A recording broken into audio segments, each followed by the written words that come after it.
जय जय श्री राधे। हरे कृष्ण।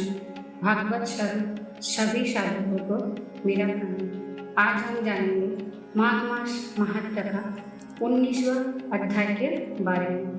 वीडियो शुरू करने से पहले आप सभी से अनुरोध है, अगर आपने मेरा चैनल सब्सक्राइब नहीं किया तो सब्सक्राइब कर लीजिए और बेल आइकन को प्रेस कर दीजिए ताकि मेरा हर वीडियो आप तक पहुंच जाए। तो शुरू करते हैं माघ मास महात्म्य का 19वां अध्याय के बारे में।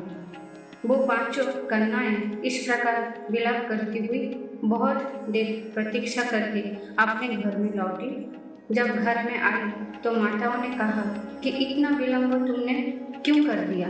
तब कन्या ने कहा कि हम किन्नरियों के साथ क्रीड़ा करती हुई सरोवर पर थी और कहने लगी कि आज हम थक गए हैं और जाकर लेट गए। वशिष्ठ जी कहते हैं कि इस प्रकार आश्रय का छुपा कर वो विरह की मारी पड़ गई। उन्होंने घर में आकर किसी प्रकार की क्रीड़ा नहीं की। वो रात्रि उनको एक युग के समान बीती। सूर्य नारायण के उदय होते ही वो अपने आप को जीवित मानती हुई माताओं की आज्ञा लेकर गौरी पूजन करने वो कन्याएं वहां पर जाने लगी। उसी समय ब्राह्मण भी स्नान करने के लिए अक्षय सरोवर पर आया। उसके आने पर कन्या ने वाह किया, जैसे कमलिनी प्रातः का सूर्योदय को देखकर कहती है। उसको देखकर उनके नेत्र खुल गए और उसी ब्रह्मचारी के पास गए। आपस में एक दूसरे का हाथ पकड़कर चारों तरफ से उसको घेर लिया और कहने लगी कि मूर्ख, उस दिन तू भाग गया था, आज नहीं भाग सकता।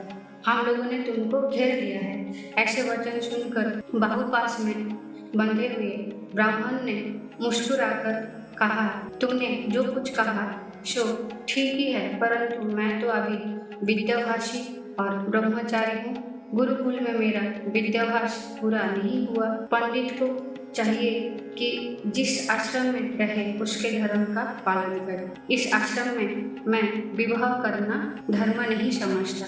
अपने व्रत का पालन करके और गुरु की आज्ञा पाकर ही विवाह कर सकता हूँ, पहले नहीं कर सकता।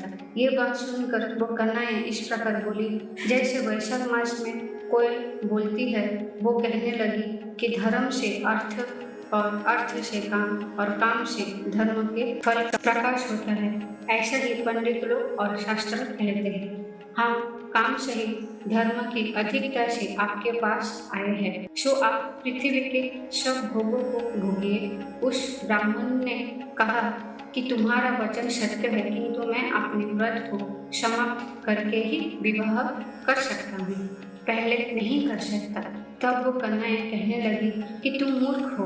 अनोखी औषधि, ब्रह्म बुद्धि, रसायन सिद्धि, अच्छे कुल की सुंदर नारियों तथा मंत्र जिस समय प्राप्त हो तभी ग्रहण कर लेना चाहिए। इसी से कार्यों को टालना अच्छा नहीं होता। केवल भाग्य वाले पुरुष ही प्रेम से पूर्ण अच्छे कुल से उत्पन्न स्वयंवर चाहने वाली कन्या को प्राप्त होते हैं। कहाँ हम अनोखी सुंदर नारियां, कहाँ आप तपस्वी बालक। ये बेमेल का मेल मिलाने में विधाता की चतुराई ही है। इस कारण आप हम लोगों के साथ गंधर्व विवाह कर लें। इनके ऐसे वचन सुनकर उस धर्मात्मा ब्राह्मण ने कहा कि व्रती रहकर इस समय विवाह नहीं करूंगा, मैं स्वयंवर की इच्छा नहीं करता। इस प्रकार उसके वचन सुनकर उन्होंने एक दूसरे की हाथ छोड़कर उसको पकड़ लिया। सुशील और सुशरा ने उसकी भुजाओं को पकड़ लिया। सुतारा ने आलिंगन किया और चंद्रिका ने उसका मुख चूम लिया, परंतु फिर उसने क्रोधित होकर उनको श्राप दिया, इस प्रकार तुम डायन की तरह मुझसे चिपटी हो, इस कारण पिशाचिनी हो जाओ। ऐसे श्राप देने पर वो उसको छोड़कर अलग खड़ी हो गई। उन्होंने कहा कि हम निरपराधियों को वृथा क्यों श्राप दिया। तुम्हारी इस धर्मज्ञता पर धिक्कार है। प्रयोग करने वाले से बुराई करने वाले का सुख दोनों लोगों में नष्ट हो जाता है। इसीलिए तुम भी हम लोगों के साथ पिशाच हो जाओ। जब वो आपस के क्रोध से उस सरोवर पर पिशाचिनी हो गए और बस पिशाचिनी कठोर शब्दों से चिल्लाते हुए अपने कर्मों को भोगने लगे। वशिष्ठ कहने लगे कि हे राजन, इस प्रकार वो पिशाच उस सरोवर के इधर उधर फिरते रहे। बहुत समय पश्चात मुनियों में श्रेष्ठ लोमश ऋषि चतुर्दशी को उस अक्षर सरोवर पर स्नान करने के लिए आए। जब खुदा से दुखी इन पिशाचों ने उनको देखा, उनकी हत्या करने के लिए गोल बांधकर उनको चारों तरफ से घेर लिया। वेदनिधि ब्राह्मण भी वहां पर आ गए और उन्होंने लोमश ऋषि को साष्टांग प्रणाम किया। पिशाच ऋषि के तेज के सामने ठहर ना सके और दूर जाकर खड़े हो गए। वेदनिधि हाथ जोड़कर लोमश ऋषि से कहने लगे कि भाग्य से ही ऋषियों के दर्शन होते ही फिर उन्होंने गंधर्व कन्या और अपने पुत्र का परिचय देकर सब वृत्तांत सुनाया और कहा कि हे मुनिवर, ये सब ही श्राप मोहित होकर आपके सम्मुख खड़े हैं। आज इन बालकों का निष्ठा होगा जैसे सूर्योदय से अंधेरा निराश हो जाता है।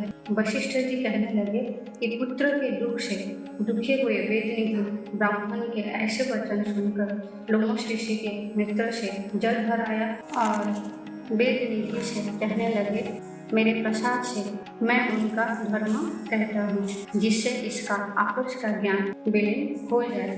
अतः माघ मास महत्व का 19वां अध्याय समाप्त। अब प्रेम पूर्ण हृदय से अपने आराध्य भगवान का चिंतन करते हुए बोलिए, जय जय श्री राम, हरे कृष्ण।